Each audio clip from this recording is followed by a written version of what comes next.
la sociedad, a la figura nueva que es la empresa capitalista, también conocida como Joint Stock Corporation o Business Corporation, que aparece en mitad del siglo XIX y que tiene muchas implicaciones porque se cambia la estructura jurídica de la empresa. Para hacer la comparación vamos a poner como en paralelo cómo era la empresa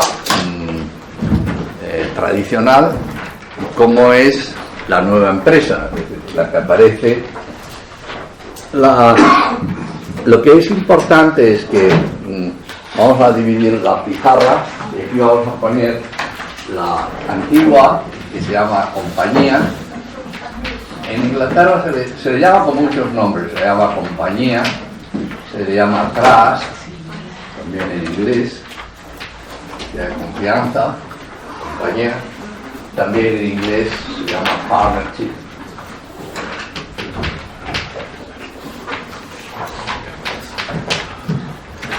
En español se llama sociedad, se llama hermandad,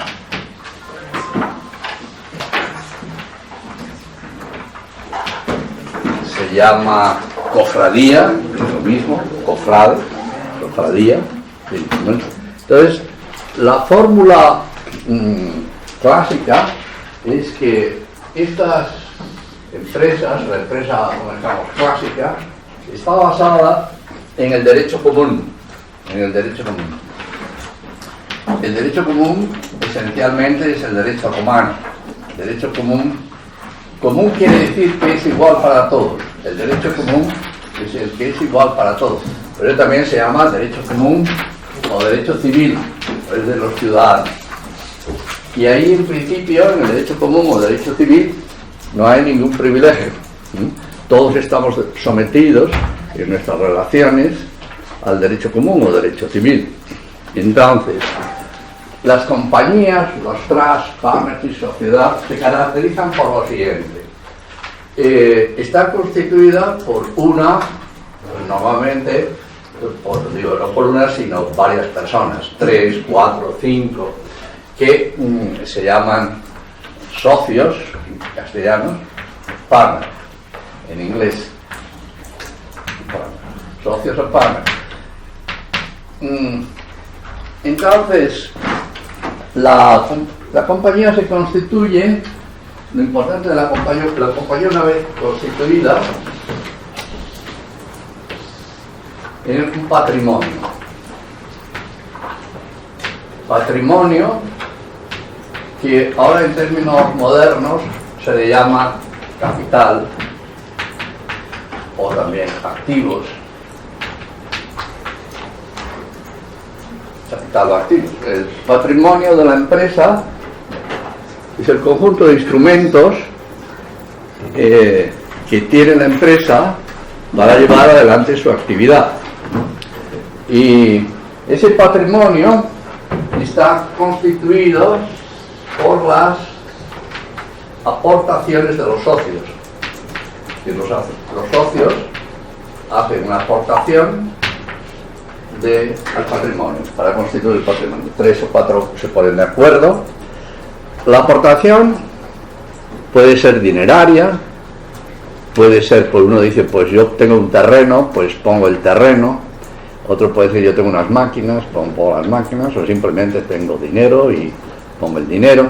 También es admisible desde tiempo muy antiguo la aportación del trabajo. Una persona que diga, bueno, yo no tengo ni dinero ni terrenos, pero tengo trabajo y además conozco la manera de sacar adelante el proceso, conozco la técnica. Entonces esto es el patrimonio. Entonces, la empresa normalmente no tiene por qué tener forma de persona jurídica. Está constituida, es decir, los socios firman muchas veces de manera explícita, es decir, muchas veces este contrato está escrito y está y otras veces, muchas simplemente es de palabra, al menos en el mundo antiguo. En el mundo antiguo, el darse la mano, estrecharse la mano, era una forma de contrato. Si estamos de acuerdo. Quería preguntarle si los socios aportan dinero, entra como patrimonio. Usted nos dijo que el dinero no es patrimonio. ¿Cómo? Porque el dinero ese se convierte inmediatamente en bienes tangibles. Ya, Es decir, se utiliza para comprar, porque como el objeto de la empresa es producir algo, pues compran aparatos, compran material, compran... Por lo tanto, el patrimonio, como les he dicho siempre, es aquel conjunto de bienes que no se consumen en un solo acto, sino que es solo a lo largo de mucho tiempo la repetición de los actos como se va consumiendo. Es decir, un automóvil forma parte de un camión, forma parte de la empresa, del patrimonio, sí. ¿Se consume? Sí se consume, pero se consume a largo plazo, se va consumiendo poco a poco. Por lo tanto, hay que constituir fondos para reemplazarlos, que se llama amortización, como ustedes saben muy bien. Bueno, entonces, fíjense, normalmente, mediante el contrato, lo que se constituye es una comunidad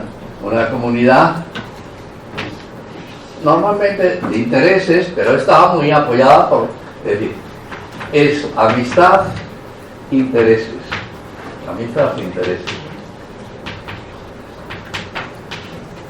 Están los dos unidos, porque la comunidad es amistad y interés, no es puro interés.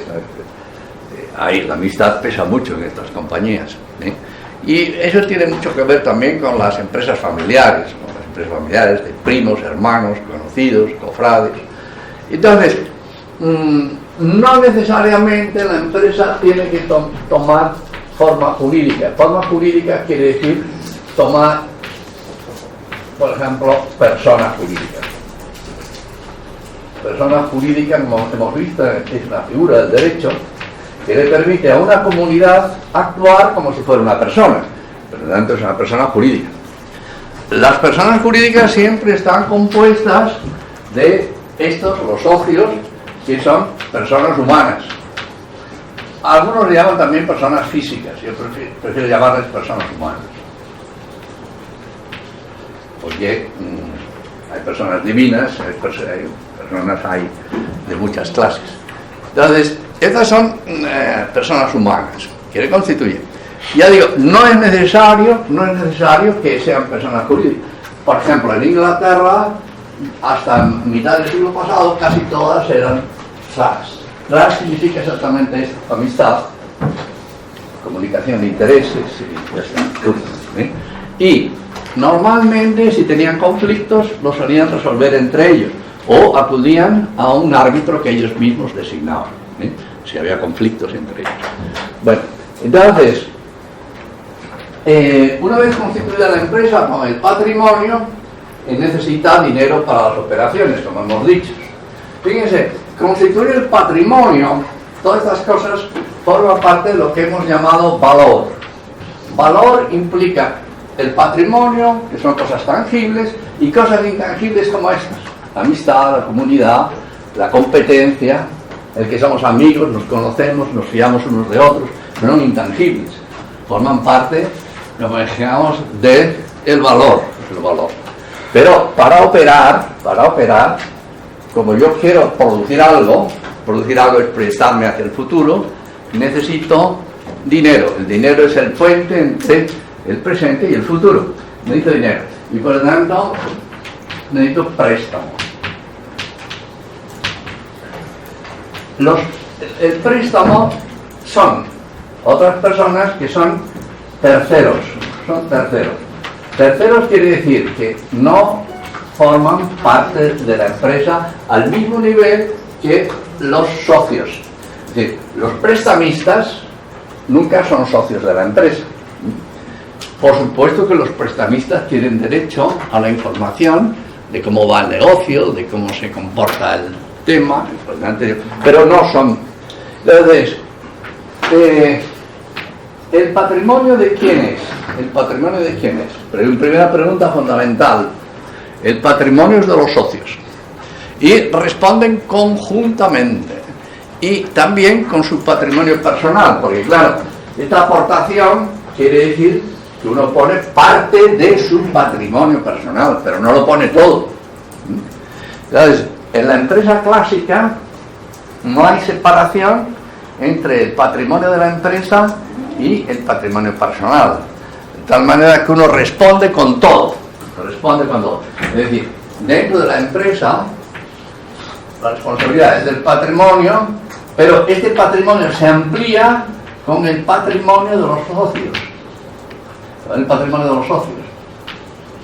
Es decir, fíjense ustedes que aquí la responsabilidad en esta empresa, la responsabilidad que viene de responder, responsabilidad, la responsabilidad es sin límite, sin límite. Respondo, pues si yo soy socio de una empresa y la empresa va mal, respondo con todo. Y si me va mal, acabo en la calle. No tengo... Hombre, normalmente el juez sabe que hay determinadas cuestiones que no se pueden expropiar o embargar, pero en fin, normalmente la responsabilidad es completa. Entonces, por ejemplo, los préstamos. Cuando tú pides un préstamo, necesitas garantías. Las garantías de este préstamo es el patrimonio de la empresa y el patrimonio de los socios. Es decir, que, digamos, cuando estos señores necesitaban préstamo, los prestamistas decían, ¿esta empresa qué patrimonio tiene? Y puede decir, pues tiene, o sea, un terreno, tiene instrumentos, tiene camiones, y eso es un patrimonio. Pero también con el patrimonio de los 3 o 4 socios que están allí. No, mira, esta persona además es muy rico, tiene muchas fincas y por lo tanto siempre puede responder. Entonces, fíjense, el préstamo, la concesión del préstamo, que siempre es una operación muy difícil. Saber si se concede el préstamo o no se concede el préstamo es una operación complicada, porque tienes que valorar los activos de la empresa, tienes que valorar los activos de los demás, y sobre todo tienes que valorar, el préstamo está sobre, por un lado,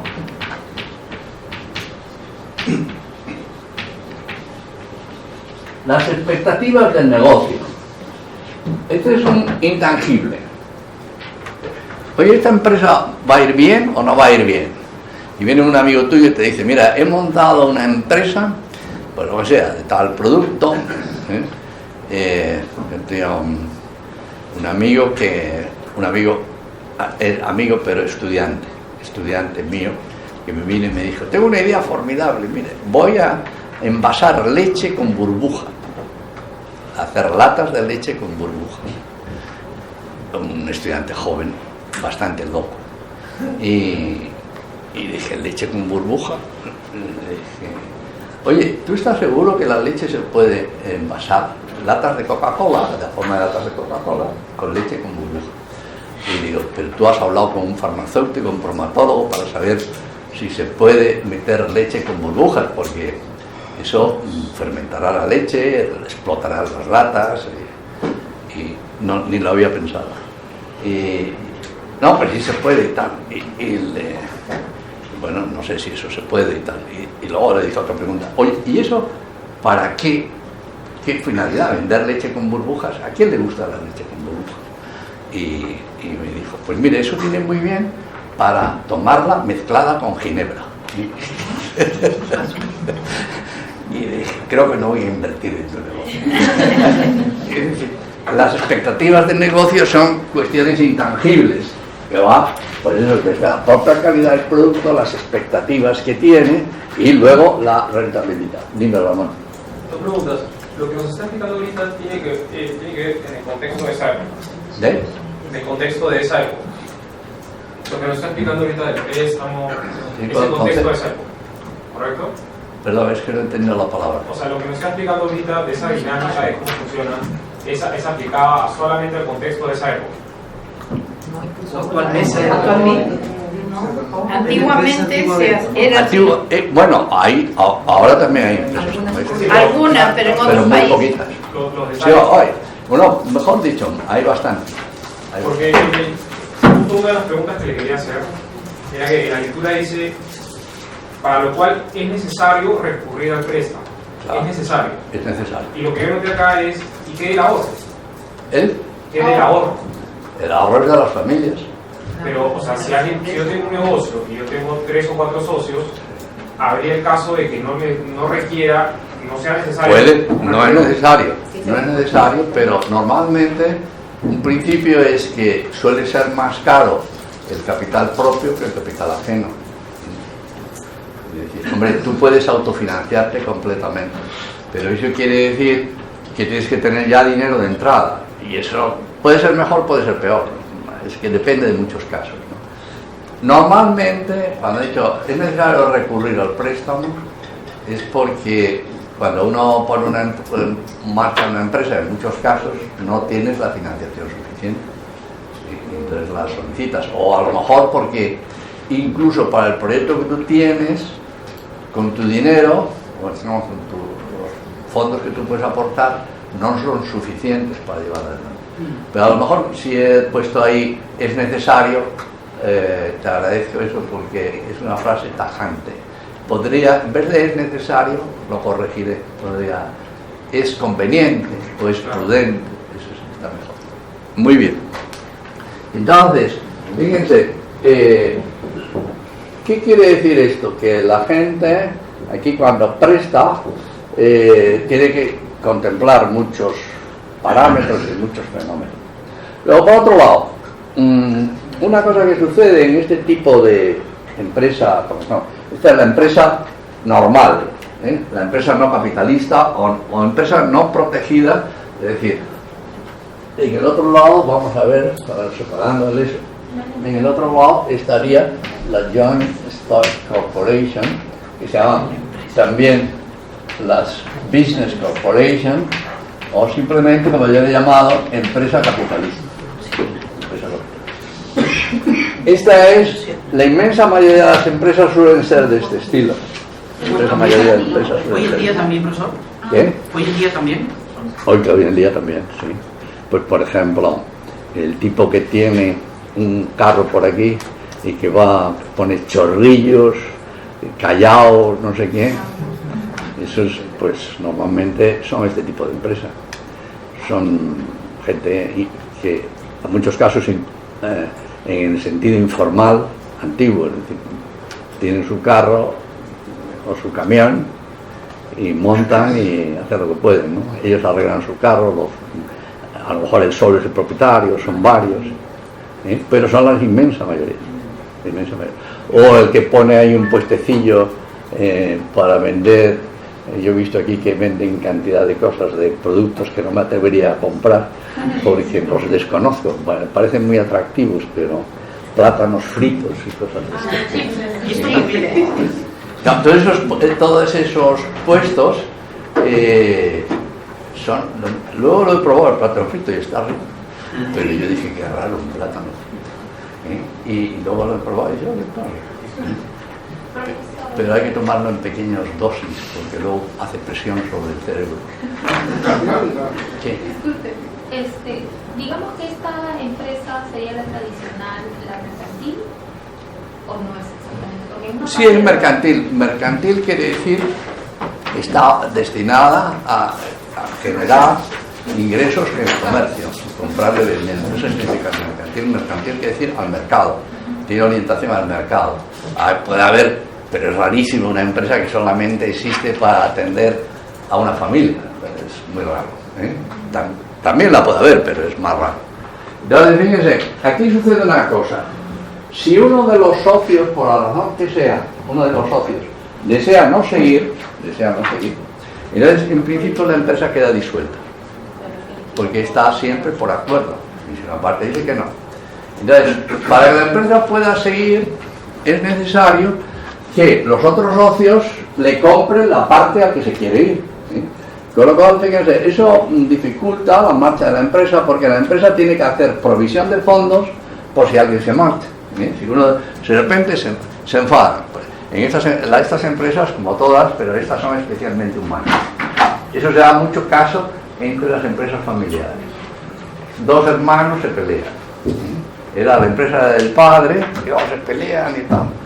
En Cataluña, de donde son aquí el profesor Ferrer, la tierra, y el profesor Ferreiro, que son catalanes. Yo tengo un amigo que dice los catalanes o semidioses. Y entonces, bueno, no semidioses los catalanes.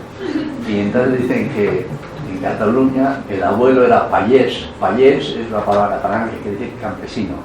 El abuelo era campesino, el hijo era comerciante y el nieto era poeta.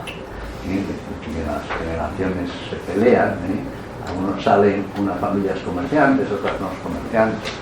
Bueno, en cualquier caso, aquí como estamos, el problema es que este patrimonio puede aparecer, puede desaparecer, es inestable, lo cual, como mejor, plantea problemas.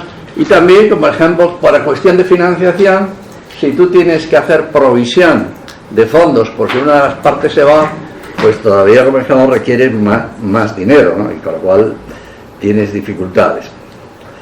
Bueno, ya hemos visto, el patrimonio de todos los socios, la responsabilidad es ilimitada, el trabajo es conjunto.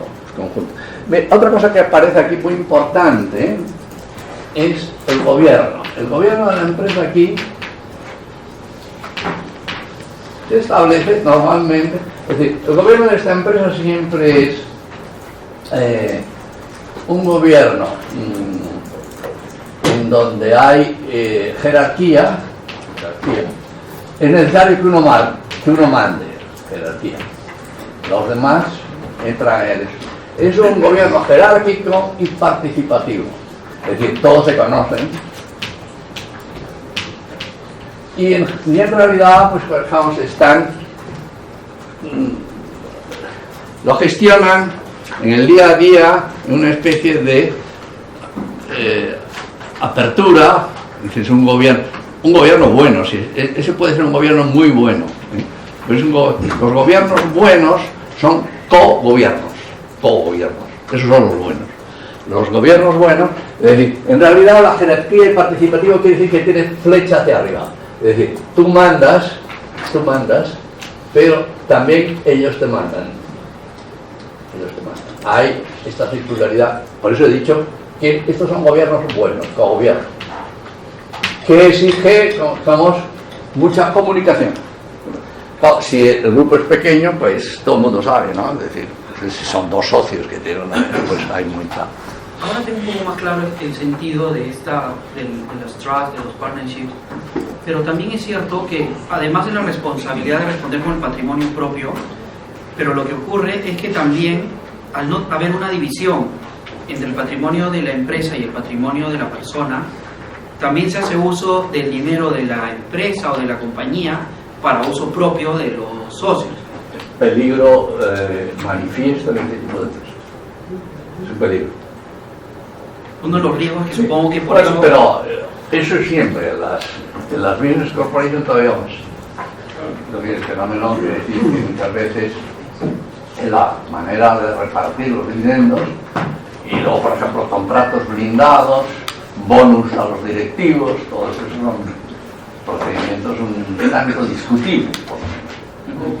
Sí, pero es que en esta pequeña, además, como donde hay confianza da asco, es decir, todo se conoce y cada vez hay un momento, ¿no? Pero hay ese peligro. Entonces, como ya veremos, gran parte, inicialmente las Joint Stock Corporation surgen para intentar salvar algún problema de esto, pero luego tiene más complicaciones. Sí, yo quería ver cómo en la realidad acá podemos conjugar con este tipo de empresas, ¿no? Por ejemplo, para la creación de una SRL, una sociedad responsable limitada acá, cuando una empresa va mal... pero esa es de responsabilidad limitada. Sí, sociedad responsabilidad limitada. Se va contra el patrimonio que tiene de los socios también, y obviamente el patrimonio de la empresa. Pero cuando creas una sociedad anónima cerrada, una SAT, no, se va contra los bienes de la empresa, más no tocan fondos de la persona. Pero en realidad son fórmulas jurídicas que son leyes especiales. Sí, y se iría con ese tipo de empresas. No, en estas empresas, no. Luego veremos lo que tú estás hablando, esas que son ya fórmulas especiales. Es decir, la diferencia fundamental es que este es derecho común, derecho civil. El derecho que se aplica aquí es derecho común, derecho civil. Aquí hay lo que se llama una ley especial, ley de sociedades anónimas o responsabilidad limitada. Esto es una cuestión muy importante. Vamos a ver. Ley de sociedades anónimas. La ley de sociedades anónimas, y esto es derecho común. La ley de sociedades anónimas es un privilegio. ¿Qué significa? Privilegio es ley privada. Ley privada. Es decir, que tú te acoges a una ley y esta ley, la ley de sociedades anónimas está aprobada por el poder público, es decir, normalmente por el Parlamento. ¿Por qué tiene que ser aprobada por el Parlamento? Porque es un privilegio, es una ley especial. Estos señores no se acogen, hay muchas variantes y muchos países, estos señores no se acogen a ningún privilegio, a ninguna ley especial, se rigen por la ley común. Y entonces, en principio, ellos, si tienen conflicto, en último término, pueden recurrir a los jueces normales.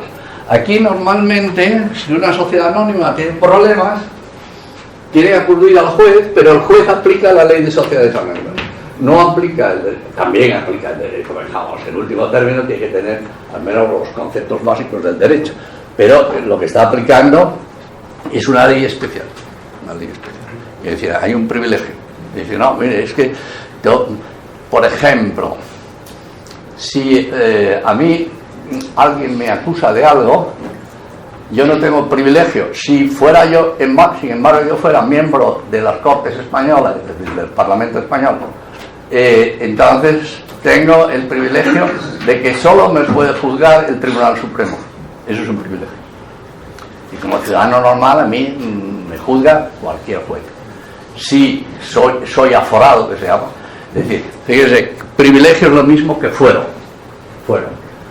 Fuero, como su propio nombre indica, dice excepciones, fuero. Ah, no, usted es un aforado.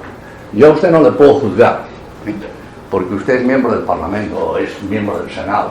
Entonces tiene que ser el Tribunal Supremo el que le juzgue a usted, pero no le puede juzgar un juez normal.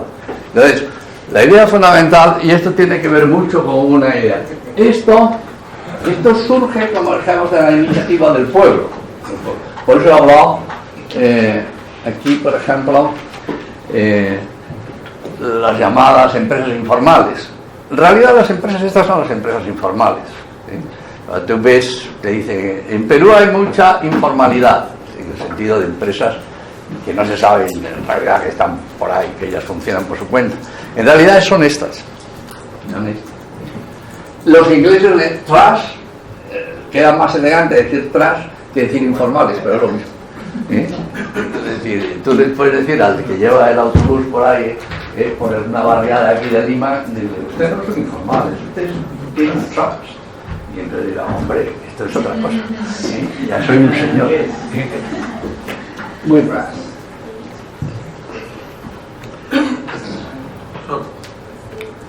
Justo ayer me explicaba, en Estados Unidos, en el estado de Nevada, hay un modelo de trust, me hace sentido que nos acaba de explicar. Son empresas que se pueden formar, los extranjeros, pero la condición es que el extranjero no viva más de 180 días durante 3 años, y eso te da derecho a no tributar. Pero eso ya es privilegio. Es decir, se llama atrás. Se llama atrás, sí, pero ya tiene privilegio. Es decir, lo normal es, los ingleses, que es un pueblo libre, que le ha gustado siempre, y como ya saben ustedes, Inglaterra no tiene constitución escrita. Entonces a ellos les gusta mucho decir que nosotros somos un pueblo libre porque no necesitamos, como estamos, de las fórmulas jurídicas especiales. Nosotros nos movemos con el derecho común. Es decir, en Inglaterra las llamadas son trust también.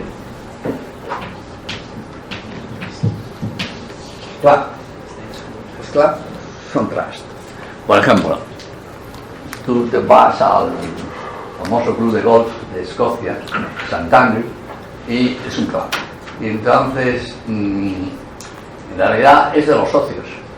Y ellos discuten, si tú dices, oiga, la mesa esta tan impresionante que hay en el club social, ¿de quién es? Los socios. Y allí, como ellos presumen de que no son personas jurídicas, de que no tienen nada.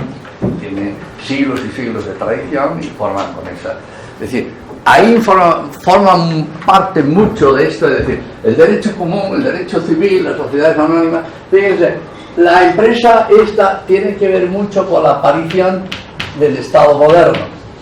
El Estado moderno es el que ya introduce esas regulaciones, el que introduce el Estado moderno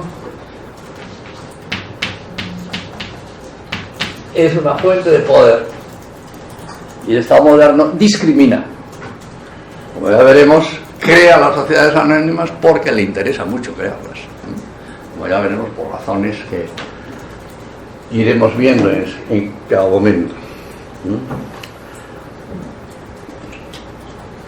Bueno, también cabe decir, hay una cuestión que sin embargo no se ha cumplido siempre, o en muchos casos, es que el trabajo, los que trabajan aquí, normalmente son los propios socios. Es decir, la mayoría de las empresas, muchas veces la condición de socio es idéntica a la condición de trabajador. Pues, por ejemplo, soy el dueño de la camioneta y al mismo tiempo soy su conductor. Soy socio trabajador. ¿Sí? Y como dejamos, la aportación es doble. Aporto a la empresa poniendo la camioneta y al mismo tiempo poniendo mi trabajo. ¿Sí? Bueno, y tengo un amigo que me sustituye de vez en cuando. Entonces, ese amigo que me sustituye normalmente es asalariado. Asalariado, que es un contrato de servicio. Y que ya es una fórmula antigua. Bueno, fíjense, un problema importante es que en el mundo antiguo, cuando había esclavitud, pues por ejemplo, en las fincas que tenía plantaciones de algodón que tenía Jefferson, tercer presidente de los Estados Unidos, era plantación de algodón, tenía tierra, ¿sí? Y ustedes han visto esa famosa película de, ¿cómo se llama? Del sur americano, Lo que el viento se llevó. Efectivamente. Pues lo que el viento se llevó refleja mucho otra cultura y otra civilización. Tierra, cultivo. El patrimonio, por ejemplo, de Jefferson es más esclavos. Los esclavos formaban parte del patrimonio. En el mundo antiguo, el esclavo formaba del patrimonio. Porque, según el derecho romano antiguo, el esclavo es una cosa. El esclavo puede tener propietario. Y por eso forma parte del patrimonio. Lo que sí es interesante, con independencia de que esto es una indignidad respecto a la persona humana, porque el esclavo es una persona humana, pase lo que pase y diga lo que diga. Lo que es importante, fíjense, es que en realidad esta idea del socio trabajador, del esclavo dentro del patrimonio, es que el patrimonio solo tiene sentido si alguien lo trabaja. Patrimonio y trabajo son inseparables. Por eso una de mis propuestas, que la que estoy batallando, y que supongo que algún día, cuando yo ya me haya muerto, triunfará, y es que yo considero que los socios principales de una empresa son sus trabajadores. Eso está, y es ya mucha parte de los problemas que tenemos hoy día de tensiones sociales es por eso, porque hay, es decir, se ha concedido un privilegio a los shareholders, accionistas, y a no a los otros. Esa es una cosa que a mí me da mucha pena y como ya veremos tiene muchos problemas, gran parte de los problemas que tenemos en nuestra sociedad, me refiero a España, porque de Perú sé muy poquito, solamente hay cosas.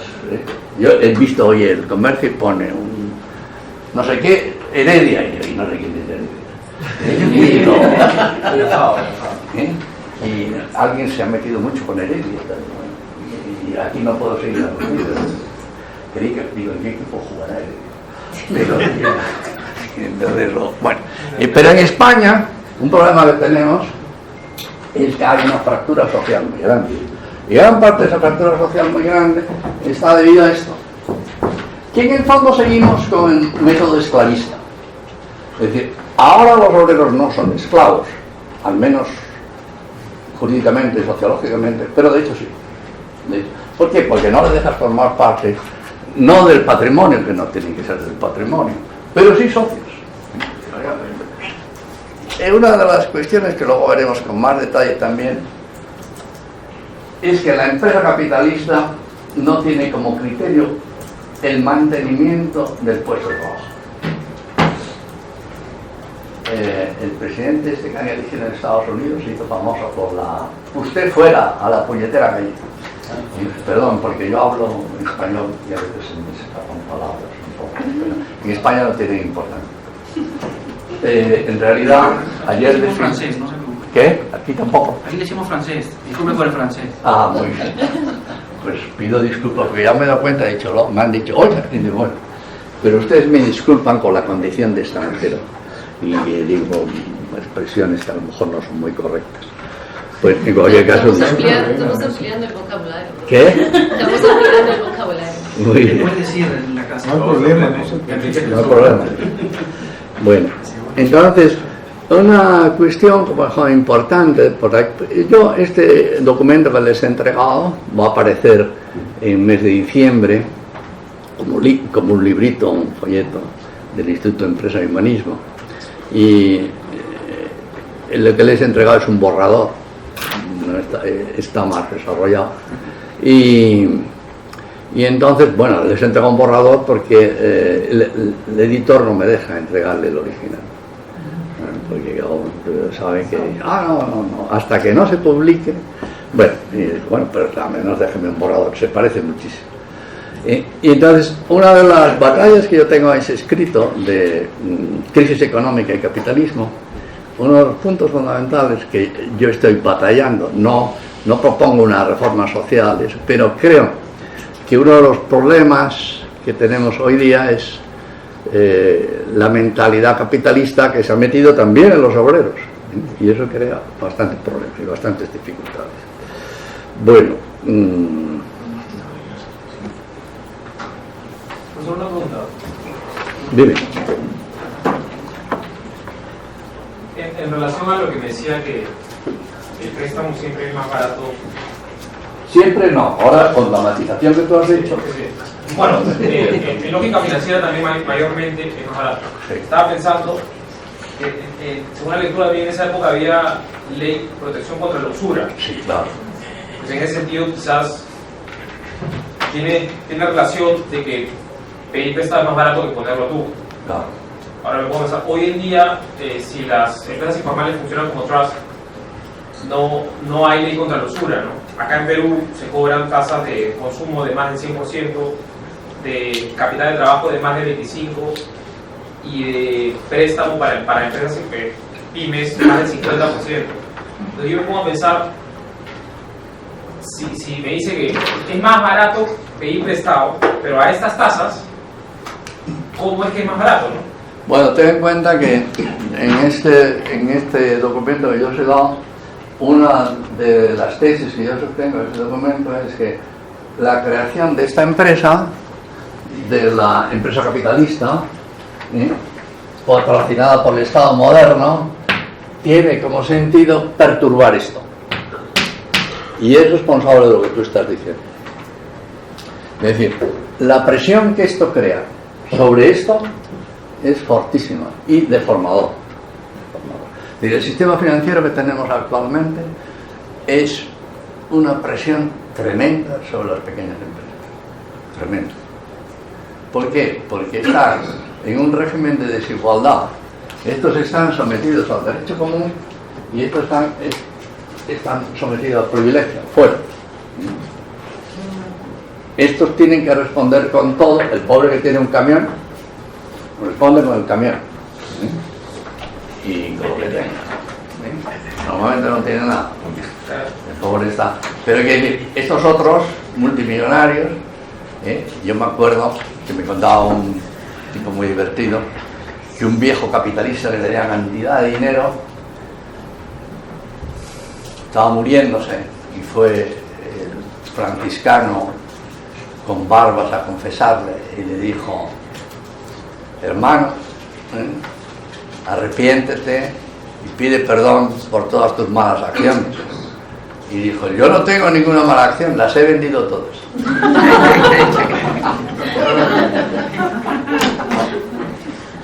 Es una broma, pero si te van mal las cosas, vende. Oye, esa empresa va mal, ¿cuántas acciones tiene? Vende. Cuanto antes más rápido vendas, mejor. Eso no lo puede hacer el pobre que tiene la camioneta. Le va mal, ¿eh? Es decir, que a ver, la presión de acá a acá, como ya veremos, es notable, notable. Bueno, vamos a hablar entonces de la sociedad capitalista. La sociedad capitalista se distingue por lo siguiente. La sociedad capitalista está compuesta de dos figuras que están unidas inseparablemente.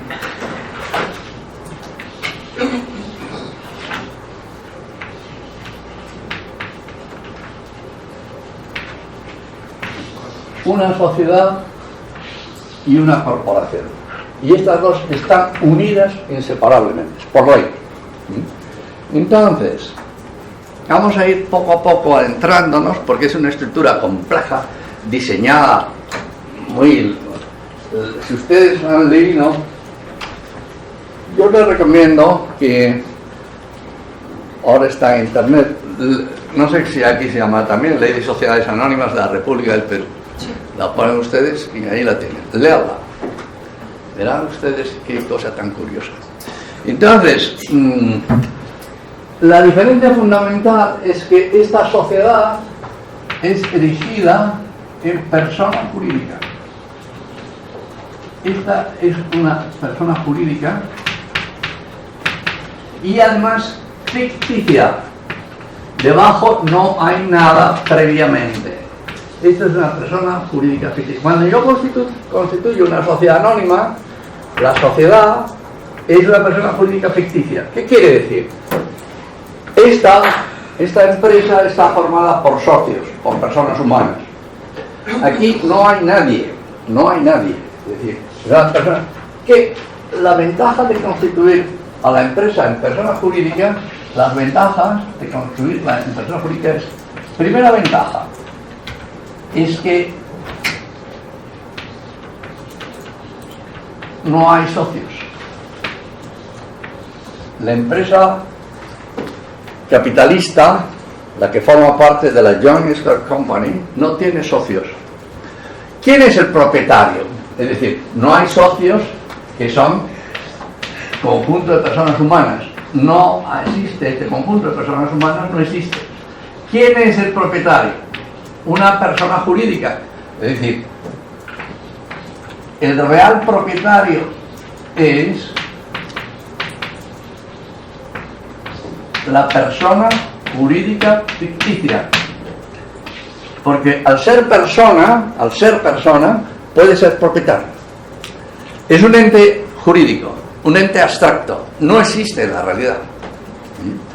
Pero, sin embargo, puede ser propietario.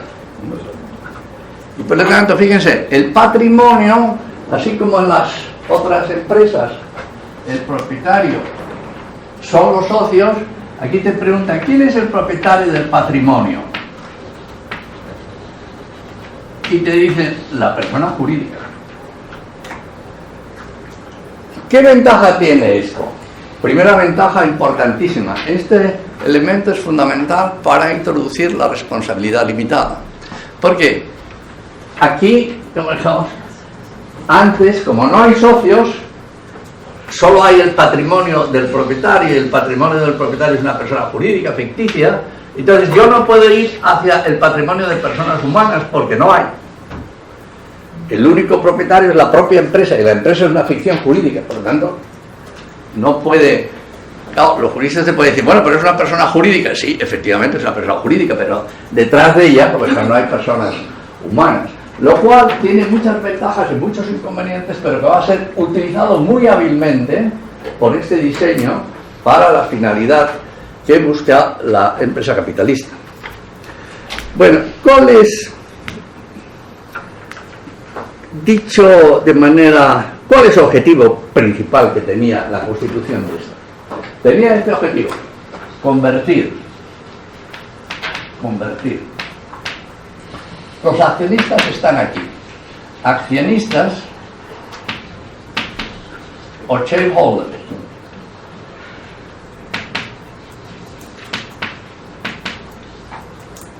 Convertir los accionistas en propietarios, en falsos propietarios, es decir, propietarios sin serlo. Sin serlo. ¿Por qué son falsos propietarios sin serlo? Porque el real propietario es este, es la persona jurídica ficticia. Ese es el real propietario. ¿Verdad? Es una jugada maestra. La jugada maestra. Una pregunta. Hoy en día, bueno, no creo que funcione igual así para grandes empresas o corporaciones, pero por ejemplo, nosotros hemos sacado préstamos, leases, somos una sociedad anónima cerrada y el banco, el prestamista, nos hace firmar un documento de garante solidario, como persona natural. Entonces le saca... Lo garante solidario. O sea que si fuera hoy la empresa no puede responder, yo tengo que responder con mi bien. Se parece una sacada de vuelta a la ley de sociedad anónima. Y me veo obligado a firmarla si se presta. Porque los bancos... ¿Qué ha pasado? Que esta fórmula de sociedades anónimas es un privilegio. En principio, en Inglaterra, hasta el siglo XIX, solamente existía para la East Indian Company Corporation, que era un privilegio real. Llevaba compañía con carta del rey, charter. O, por ejemplo, la compañía de Rusia, la Real Compañía de Rusia, la Real Compañía del Canadá. Entonces, eran compañías que actuaban con privilegio real. Y además le concedían poder de monopolio. Es decir, el comercio sobre la India solo puede hacer usted. Sería privilegio. Entonces, como se ha extendido, la idea al principio cuando se crearon las sociedades anónimas eran muy pocas. La primera aprobación de compañías anónimas que se presenta en Inglaterra, se presentan solo 12. De 1845 a 1850 se pasa de las 12 iniciales a 300. Y en 10 años después se dice libertad de incorporación, es decir, libertad de que cualquier empresa puede convertirse en sociedad anónima. Entonces, el resultado es que al dar ese, como dejamos, privilegio tan grande, sucede lo que estás diciendo, que hay muchos bancos que dicen, sí, eso dice la ley de sociedad anónima, pero además firme usted. Porque donde echa la ley, echa la trampa. Continuamente. El problema de estas formas jurídicas tan artificiales es que continuamente están creando más estructuras jurídicas complejas y no digamos nada de los llamados instrumentos financieros.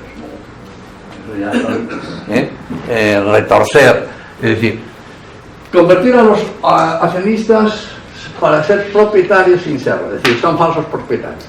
Y entonces, hay una diferencia muy importante entre la corporación.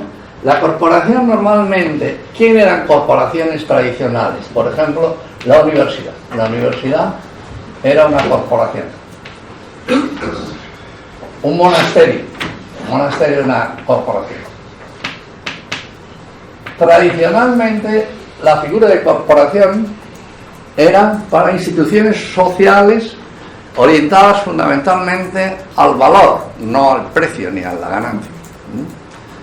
Las universidades.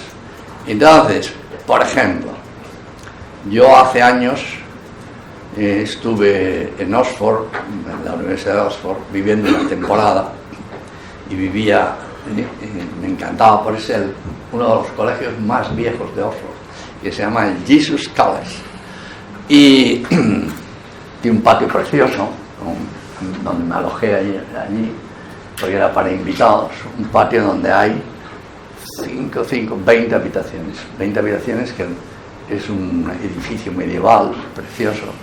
Tiene una parte de abajo para tu criado y escudero, que te acompaña con su espada, la parte de arriba para el profesor, y tiene doble puerta.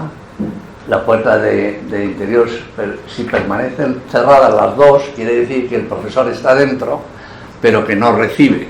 Si tienes la de fuera abierta, quiere decir que recibes. Y entonces por la noche nos reuníamos, los que estábamos allí, a tomar, cosa tradicional, después de la comida que tenemos aquí, a tomar una copa de Oporto, en una sala preciosa, pequeñita, con una chimenea. Nos reuníamos, teníamos un rato mientras tomamos Oporto. Y me decía el decano, el dean de eso, me dijo, mira, este Oporto, los ingleses hablan poco, este Oporto es nuestro, son de nuestras vides en Portugal, porque nosotros tenemos terrenos en Portugal, tenemos nuestras viñas, hacemos nuestra cosecha y lo tenemos. Es típico, por ejemplo, de estas universidades. Las universidades tenían un patrimonio constituido por dotación, es decir, mucha gente dotaba a Oxford de sus tierras. Cuando moría, les regalaba sus tierras, cosa que de alguna manera se parece ahora también en Harvard. Mucha gente, Harvard tiene un fondo, como llaman, un endowment impresionante de cosas que les donan y tal. Entonces, las universidades tienen dotación. La finalidad que tiene no es la ganancia monetaria, sino generar fondos para que la universidad funcione bien, es decir, que la universidad tenga una gran biblioteca, la universidad tenga buenas instalaciones, laboratorios, investigación, pero no tiene la finalidad de la ganancia, sino que tiene la finalidad de la educación y el entrenamiento. Entonces, o no digamos los monasterios, también los monasterios, hasta el siglo XVIII-XIX en España, cuando se hizo la amortización, que se le expropió, y la Revolución Francesa también le expropió a la Iglesia cantidad de terrenos, pues que en parte le vino muy bien, pero era lo que dejamos porque la Iglesia desempeñaba a través de los monasterios la función social. Allí trabajaba mucha gente que les entrenaba, les enseñaba y tal. Entonces, las universidades y los monasterios, uno de los privilegios que tienen es el autogobierno, es decir, tienen fuero. El rector de la universidad, por ejemplo, yo me acuerdo que todavía en tiempos de Franco, en España, la policía no podía entrar a la universidad porque era el fuero universitario. La policía no podía entrar a la universidad.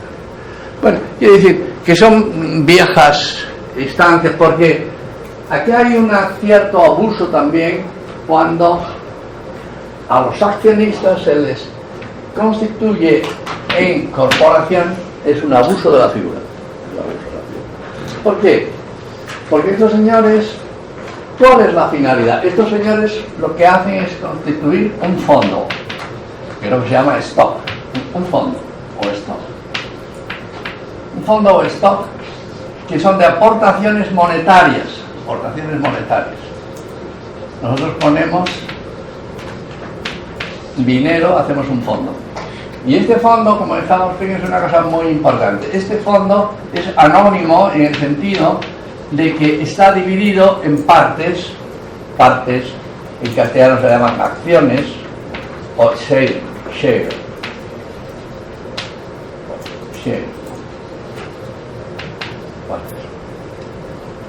Fíjense, en realidad la finalidad de esta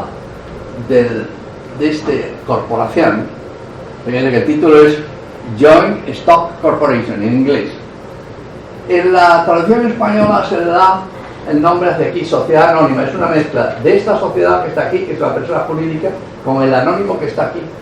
Y entonces, estos, como dijimos, Aquí, cuando un socio se iba, aquí, si un socio se iba, los demás tenían que comprarle su parte. Aquí no hay socios. Luego, si aquí se va algún socio, no pasa nada, porque no hay socios. Por lo tanto, fíjense otra cosa muy importante. Este patrimonio permanece, como decíamos, indefinidamente. Así como el patrimonio de aquí puede desaparecer por desacuerdo entre los socios, el patrimonio de aquí no desaparece, permanece para siempre. Él crea inmortalidad. ¿Se acuerdan ustedes que hablábamos la semana pasada de una fórmula que había hecho el Papa Nicolás II, Nicolás III, con los franciscanos? Dijo, vamos a crear una personalidad jurídica. Y la personalidad jurídica era para que los franciscanos no sean propietarios. Pues fíjense ustedes, se está empleando la misma fórmula, está copiado. Estos señores han constituido una persona jurídica ¿con qué finalidad? Con la finalidad de que ellos no sean propietarios, o sean falsos propietarios. Ellos no quieren ser propietarios, los accionistas no quieren ser propietarios. Porque fíjense, propiedad, trabajo y responsabilidad están naturalmente unidos. Propiedad, trabajo y responsabilidad están naturalmente unidos. Estos señores dicen, no, mire usted, a mí no me líe, yo no quiero hacerme responsable de la marcha de la empresa.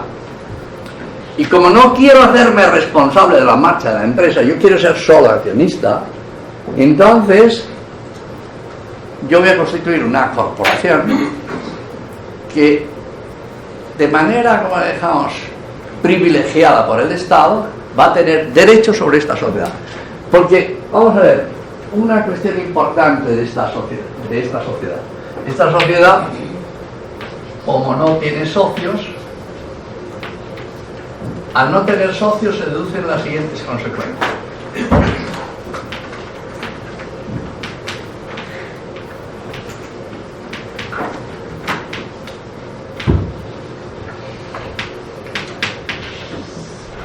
Toda persona jurídica no tiene existencia real. La persona jurídica simplemente cubre a un grupo de personas humanas. En este caso no hay. En este caso, detrás de esto no hay. En este caso sí. En este caso, detrás de esto, de este patrimonio, está un grupo de socios. Aquí, detrás de esa persona jurídica, no hay representante. El derecho romano dijo, una persona jurídica como esta es una persona jurídica,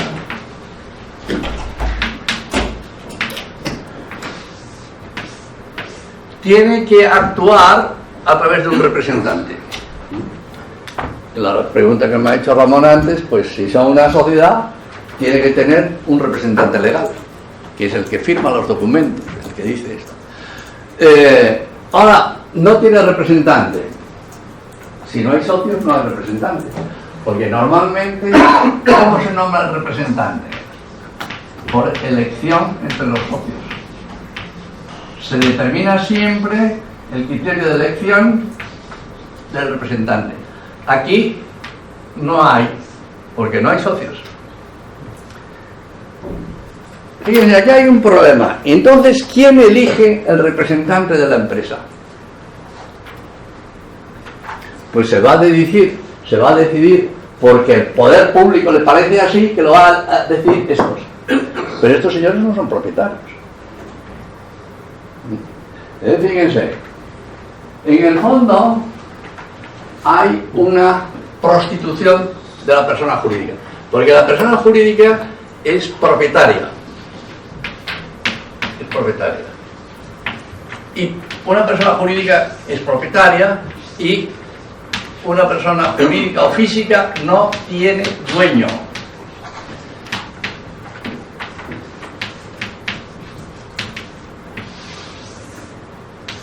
No tiene dueño. Lo propio de una persona, si tiene dueño, es un esclavo. Cuando me dice, oye, esta persona tiene dueño, entonces dice, no es persona, es un esclavo. Lo propio del esclavo es que tiene dueño. Entonces, fíjense, toda esta compleja estructura jurídica que da lugar a la empresa capitalista hace, primero, constituye a la empresa, lo convierte, lo desconecta de la realidad, lo convierte en persona jurídica ficticia. Pero en vez de respetarle su condición de persona y que no tiene dueño, le otorga un dueño. ¿Quién es el dueño? La corporación.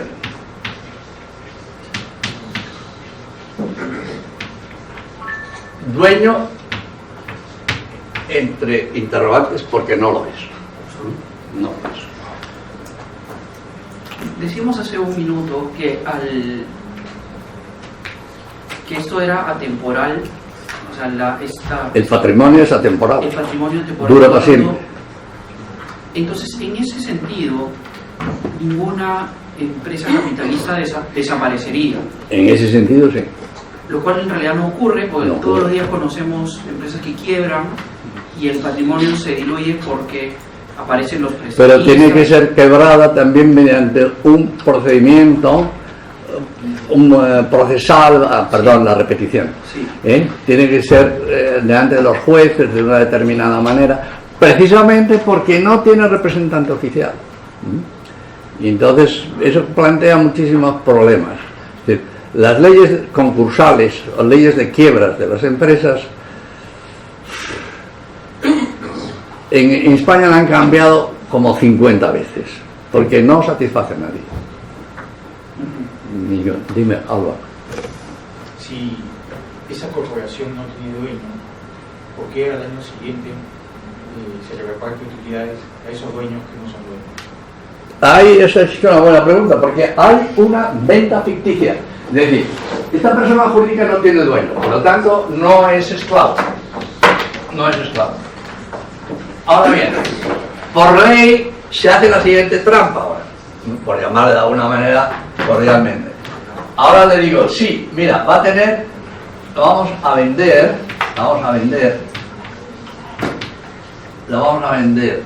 a la corporación.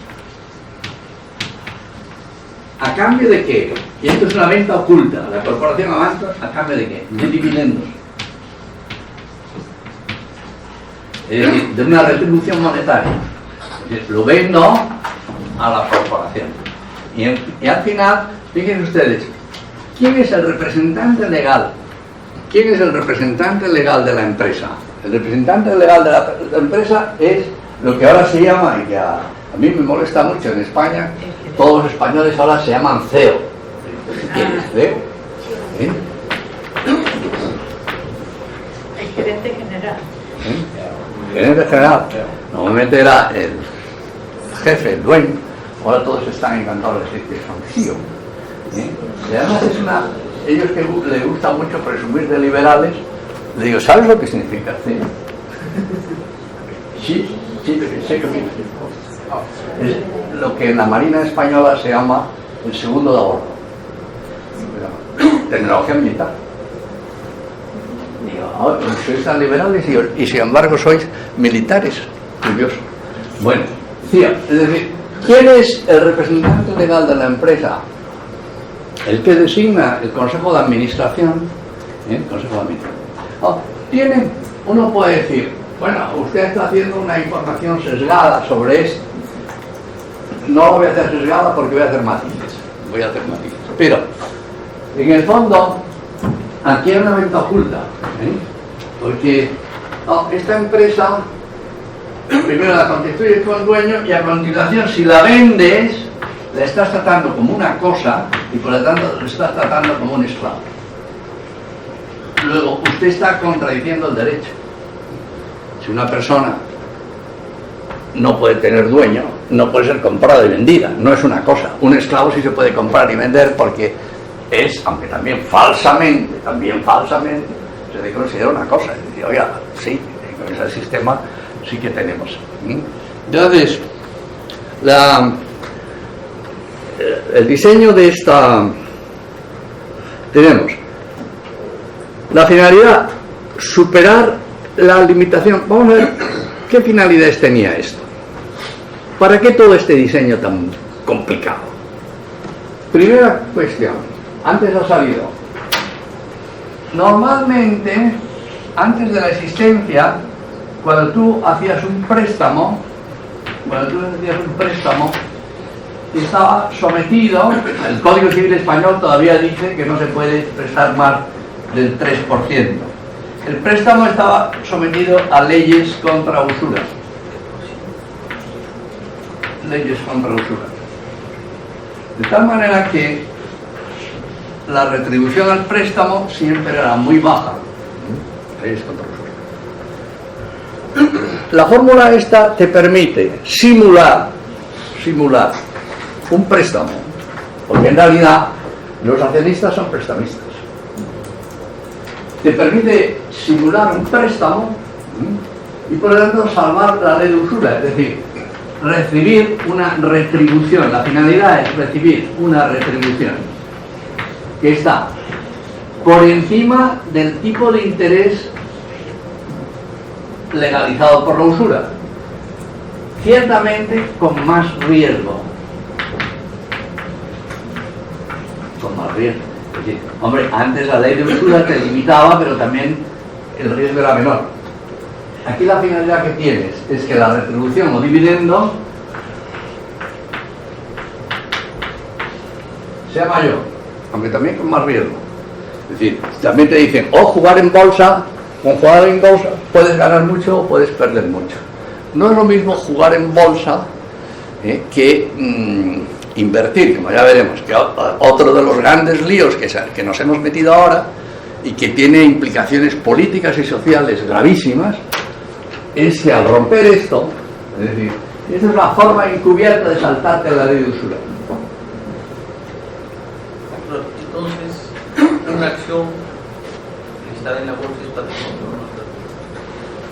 Pregunta compleja, difícil de contestar. Vamos a ver. Patrimonio es lo que te rinde, es decir, lo que no se consume y te rinde. No, en realidad, por ejemplo, un préstamo tiene intereses. Un interés. El préstamo tiene un interés. Y tú puedes decir, el dinero que yo he dado a préstamo, que me da un interés, este interés se llama fruto civil. Fruto civil. Porque es resultado de un contrato. Y en realidad, yo en esta operación no destruyo el dinero porque se lo presto a este. Y él tiene obligación de devolvérmelo. No lo destruyo. Por lo tanto, es patrimonio. Sí que lo es.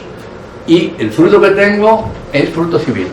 Yo, por ejemplo, tengo una vivienda, una mía de propiedad. Si yo vivo en mi vivienda, ahí no hay fruto civil, porque estoy yo ahí dentro. Si dejo de vivir en ese, el alquilo, la renta del alquiler es fruto civil. Entonces, en este caso es más claro, la vivienda es patrimonio en los dos casos, pero en unos casos, como dijimos, el fruto no se manifiesta porque la estoy utilizando yo directamente. En el otro caso es un fruto civil, que es la renta del alquiler. Es decir, bueno, pues estoy recibiendo un alquiler. Por lo tanto, la clave para entender la diferencia es si se destruye o no destruyes el dinero. No, si haces un préstamo tienes el peligro de que lo destruyas, pero también si alquilas un piso, porque si alquilas a un piso, un tío que es un salvaje que quiere dejar las llaves del gas abiertas, ha alquilado el piso y te ha liquidado el patrimonio. Es decir, también no se puede pretender, es decir, lo que no puede nadie pretender, como pretenden muchos usureros, es que su patrimonio esté hecho, como dicen los romanos, un ganado de cabezas de ganado de hierro. Bueno, de hierro no puede servir usted, de alguna manera se mueren las ovejas y ya está, no hay más problemas y más dificultades en este tiempo. Pero, es decir, la primera condición esta es que tenía superar la limitación de esa límite que ponía la ley de usura.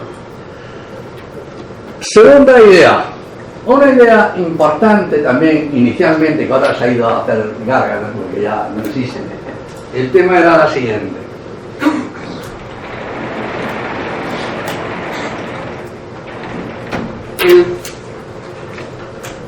El stock, o como dejamos, la corporación formada.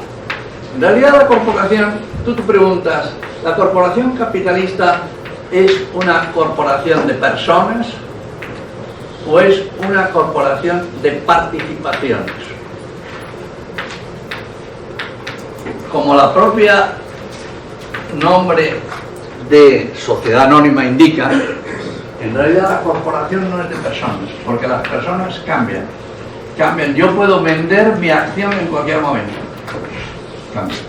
No tengo que pedirle permiso a los demás socios. Así como aquí, para disolver el patrimonio, tengo que ponerme de acuerdo con ellos. Y si no me pongo de acuerdo, se disuelve el patrimonio. Aquí basta sacar el teléfono móvil y hay aplicaciones que dices, vende. Y te vas, y no le preguntas ni a su padre. Y voy a decir, oiga, ¿y estos son socios? No van a ser socios. Los señores, como dejamos, forman simplemente, son participaciones. Las participaciones son anónimas.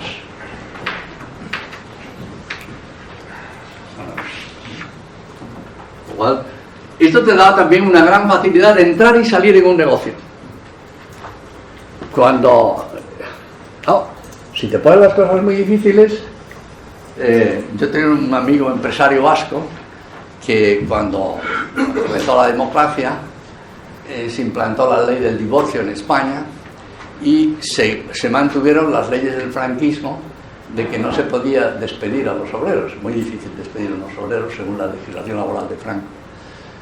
Y entonces me dijo, mira, en este momento estoy pensando firmar un contrato laboral con mi mujer y un contrato de matrimonio con mis obreros. Porque me puedo divorciar cuando me dé la gana. Y sin embargo, con mi mujer tenemos un contrato laboral y por lo tanto dice, no hay manera de disolverlo. Bueno, es una broma, pero quiere decir que siempre las figuras jurídicas son muy peligrosas en el uso. Entonces, oiga, aquí está usted cobrándome. Bueno, se pretendía un control, es decir, la corporación inicialmente tenía la idea de controlar la gestión de la empresa. Fíjate, claro, la empresa, los que trabajan en esta empresa que no tienen dueño, ¿qué son? Empleados. Son asalariados. A mí me gusta utilizar una palabra más fuerte todavía. Son mercenarios. A mí me contaba, yo soy mercenario. A mí me molesta mucho que me digan que yo soy un empleado. A mí cuando me decían en la universidad, ¿usted es un empleado de la universidad? Digo, no, yo no soy ningún empleado de la universidad. Yo soy un miembro de la universidad. Si soy corporación, soy un miembro de la universidad. Y estoy implicado con mi universidad. Pero no soy un asalariado, ni un empleado. Este es uno de los graves problemas que tiene esta sociedad. Que esta sociedad, el capitalismo, ha empujado a que todo el mundo tenga mentalidad de mercenario. Bueno, que no tenga compromiso. No, mire usted, que esta es mi empresa y yo me sacrifico. Yo tengo que decir que no he visto cosa más dura que un amigo mío que después de 30 años de trabajar en una empresa muy importante de Barcelona, lo echaron de mala manera, ¿sí? Y era un tipo cerca de 50 y tantos años, lo he visto con 2 lagrimones. Joder, eso te impresiona mucho, es decir, pero oye, si yo me he dejado la vida por sacar adelante esta empresa. Uno puede decir, eso es demagogia. No, señor, no es demagogia. Es decir, un tipo que ha dado la cara por ese tema. Hombre, que es muy difícil mantener los puestos de trabajo, sí, pero también depende de la legislación que usted me esté marcando y las legislaciones que me esté poniendo. En cualquier caso, la idea era controlar. Es decir, a ellos lo que les interesa es que la empresa dé máximo rendimiento a los financieros.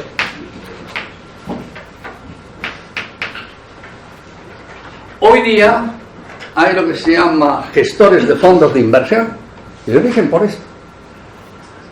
Conseguir máximo rendimiento financiero a corto plazo. A corto plazo.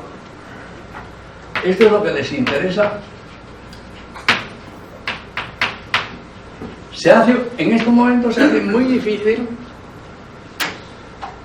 el llevar proyectos de inversión a largo plazo. Es muy difícil. ¿Por qué? Porque hay una presión tremenda. Porque ahora hay gente que tiene muchísimo dinero y que pone su dinero en lo que se llama ahora banca privada, que es un nombre muy astuto, banca privada, y entonces ahí gestionan el dinero y te ponen unos tipos especialistas en estudiar mercados financieros que están continuamente conectados, como se dice, a las redes internacionales de flujos financieros y están estudiando continuamente los rendimientos, compra esta, compra aquella. Bueno, máximo rendimiento a corto plazo. Entonces, este es su objetivo. Ellos mismos nombran, no con arreglo del derecho común, sino por ley del Estado, nombran al directorio. ¿El directorio tiene que ser alguien de la empresa? No. Ahí están los cazatalentos. Y de repente tú estás en la empresa allí y te dicen, no, han traído un nuevo CEO, que creo que es una bestia parda.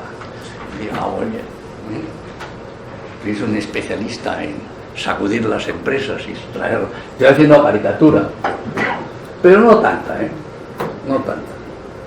Es decir, el directorio, y entonces, ¿cuál es el objetivo del directorio? Que luego lo veremos. El objetivo del directorio es cumplir lo que le está diciendo.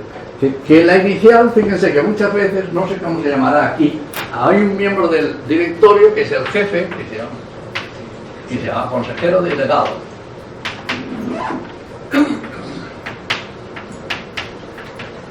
La palabra delegado es muy significativa. Consejero delegado. Porque él es consejero ¿de quién? De la corporación. Lo delegan. Porque... Y por lo tanto, otra cuestión muy importante. La contabilidad es inseparable de la empresa capitalista. La contabilidad nace, la profesión de contables, nace en mitad del siglo XIX en Inglaterra, la contabilidad. La contabilidad tiene un interés siguiente. Tiene interés respecto a los de la corporación. ¿A qué está orientada la contabilidad?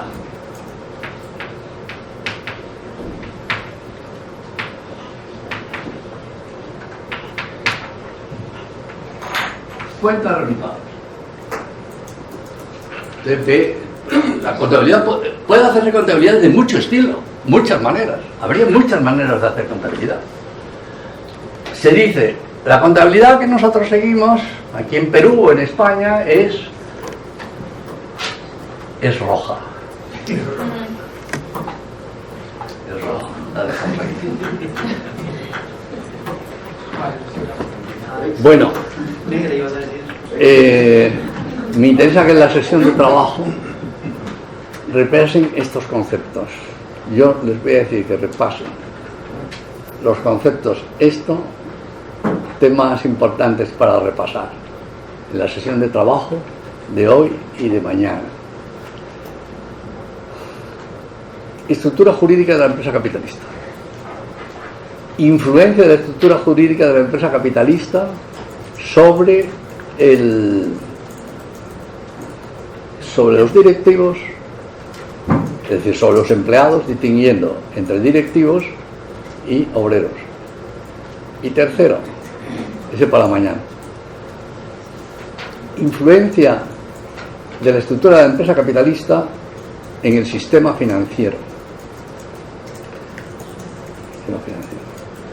Muy bien, descansamos.